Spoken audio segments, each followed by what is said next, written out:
Mossad, one of the world's most deadliest and respected intelligence agencies. But why? Why is it so respected? And what are the three reasons, in my appreciation, that why Mossad is respected globally? One, they have a huge foresight and planning capability. They think decades and decades ahead. ऐसा नहीं है कि आज की चीज के लिए अभी प्लानिंग कर रहे हैं, वो आज 2050 की तैयारी कर रहे हों.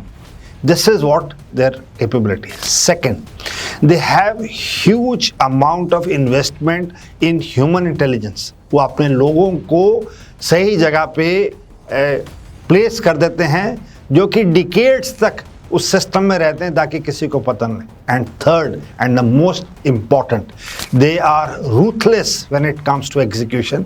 इनके जितने भी डिसीजंस हैं they are totally strategic in nature, giving huge amount of result as and when they are brought to use.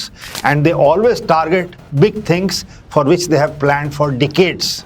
This is what Mossad is all about. I am Air Marshal Sanjeev Kapoor, and here today I am going to cover with you in next few minutes about this most sought after and the dreaded, very less known about intelligence agency of Israel called Mossad.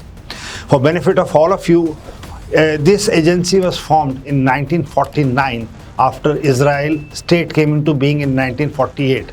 And under David Ben-Gurion, who was the prime minister at that time, this agency took shape. The agency is in line with the MI6 and CIA of dealing with foreign intelligence agencies, and it has got a huge global reach. But it started to yield results around 1960. अगर आपको याद हो तो दो movies आई थी 1987 and 2019 में. सो जो 1987 में मूवी आई थी उसका नाम था the impossible spy. It's Hollywood movie, अगर आपको टाइम हो तो आप देखिएगा. और दूसरी नेटफ्लिक्स पे आई थी 2019 में, उस मूवी का नाम था द स्पाई. ये दोनों मूवीज एली कोहेन पे फिल्म्ड है. ना आप जानना चाहेंगे एली कोहेन कौन था? एली कोहेन एक मोसाद का व्यक्ति था जो अर्जेंटीना में काम करता था, जिसको मोसाद ने ग्रूम किया, जो कि 1963 से लेके और 1965 तक सीरिया में काम किया. अर्जेंटीना में बेस था एंड वो इतना राइज किया सीरिया में कि वो वहाँ का डिप्टी डिफेंस मिनिस्टर बनने वाला था, बट वो ऑल अलोंग इजराइल के लिए काम कर रहा था. और जब 1967 का युद्ध हुआ तो उसी की दी हुई इनपुट से इजराइल ने गोलन हाइट्स पे कब्जा किया. तो ये जो मूवी है ये रियल बेसिस पे है and it shows how well and how entrenched the Israelis are towards handling their operation. और यहाँ तक सीमित नहीं है 1967 तक. 1976 में एक एनटीबी ऑपरेशन हुए थे जिसमें इजरायली हॉस्टेजेस को युगांडा में रखा गया था और उसमें इजरायलीज ने अपने एरोप्लेन भेज के वहाँ से अपने लोगों को इवैक्यूएट किया. Fast forward now to 2024. 7 अक्टूबर 2023 में जब हमास ने इजराइल के ऊपर अटैक किया और उनके बहुत सारे लोगों को मार दिया और बहुतों को बंदी बना के वहाँ पे लेके गए, तब मोसाद की असली कहानी बाहर निकलने स्टार्ट हुई. एंड धीरे धीरे मोसाद की मदद से इन गाज़ा इजराइल ने अपने टारगेट्स पे हिट करना स्टार्ट किया. बट टर्निंग पॉइंट केम जब इन्होंने हमास का जो मेन लीडर है जुलाई 2024 में इस्माइल हैनिया, जो कि ईरान में था उस वक्त पे, एक गेस्ट हाउस में बॉम्ब के तहत निकाल दिया.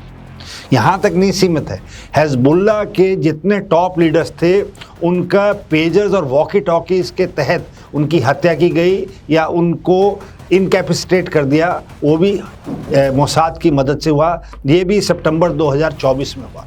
एंड जितनी टेसिट ऑपरेशन चल रही थी सीरिया में या हिजबुल्लाह के अगेंस्ट या हमास के अगेंस्ट, कहीं ना कहीं मोसाद उसके पीछे लगा हुआ था. और टर्निंग पॉइंट अभी आया इस जून 2025 में, which made me come to this reason कि जो ईरान के साथ अभी युद्ध हो रहा है उसके अंदर जैसे ही हॉस्टिलिटीज़ बिगिन हुई 13 जून को, उससे पहले ईरान के जितने टॉप जनरल्स हैं, उनका IRGC का कमांडर है हुसैन सलामी, उनके 5 सीनियर न्यूक्लियर साइंटिस्ट और 4 से 5 सीनियर जनरल्स को मोसाद ने तेहरान में ख़त्म कर दिया। तो ये जो चीज़ें हैं ये दुनिया को देखने के लायक हैं कि कैसे वो अपने लोगों को डिकेड्स से ग्रूम करते हैं लोकल इंटेलिजेंस के तहत। एंड एक छोटी सी एंड इफ़ेक्टिव फोर्स है जो कि जिनके इन्फॉर्मेंट्स हैं, जिनके स्लीपर सेल्स हैं, और इन्होंने अरब वर्ल्ड के अंदर अपनी काफ़ी पकड़ बना रखी है ताकि इनकी जो पहुंच है मोसाद की वो हर तरफ रहती है। एंड अभी जो ऑनगोइंग युद्ध है, जब ईरान ने भी अटैक करना स्टार्ट किया इजराइल पे और उनके टारगेट्स चल रहे हैं, and I am sure at this stage also Mossad would be helping and working out towards bringing up much more information to the government कि उनके क्या हथियार यूज़ हो रहे हैं, उनका क्या न्यूक्लियर प्रोग्राम का चल रहा है। और इस संस्था की कैपेबिलिटीज़ हैं जिसमें कि एक असैसिनेशन की कैपेबिलिटीज़ हैं, ये यहाँ तक सीमित नहीं है, ये साइबर अटैक्स करते हैं। ये की जो इनके इंस्टॉलेशंस हैं, कोई भी दुश्मन देश में जो इनका दुश्मन देश है, उनकी जो की इंस्टॉलेशंस हैं उसको इनकैपेसिटेट कर देते हैं थ्रू साइबर अटैक्स। इनकी जो ह्यूमन इंटेलिजेंस है वो आउटस्टैंडिंग है। इनकी जो इंटेलिजेंस गैदरिंग की कैपेबिलिटी है, जो लोग इनको देते हैं, जो इनका कमांडर है जो डायरेक्टली प्राइम मिनिस्टर को रिपोर्ट करता है इजराइल में, उसको कोई नहीं जानता, ना किसी ने देखा है, ना वो पब्लिक व्यू में आता है।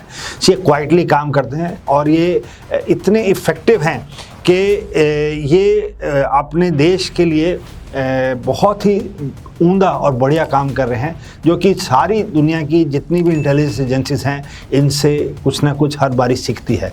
तो ये जो pager attack and walkie talkie attack हुआ था, अगर इसकी आप जानकारी लें जो 2024 में हुआ था, तो इन्होंने जो सप्लाई चेन का काम स्टार्ट किया तो आज से 5 साल उससे पहले स्टार्ट किया था। इट मीन 2018-19 में इन्होंने इस पेजर और वॉकी टॉकी अटैक की तैयारी शुरू कर दी थी, जबकि ऐसी कोई वो भी नहीं थी हॉस्टिलिटीज़ की वो।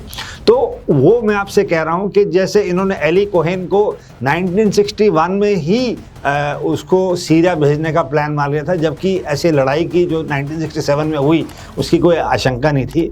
तो ये सारी उदाहरण मैं इसलिए आपको दे रहा हूँ कि इनकी प्लानिंग डिकेड्स पहले स्टार्ट होती है। इनके जो लोग होते हैं वो कैपेबिलिटी वाइज हैंड पिक्ड रहते हैं। और आप please you watch this movie with the 2 movies which I told in the beginning of this program. आप ज़रूर देखिए अपनी family, and this will give you an idea how this most respected intelligence agency of the world works. This and much more. Keep watching me for more. Thank you very much.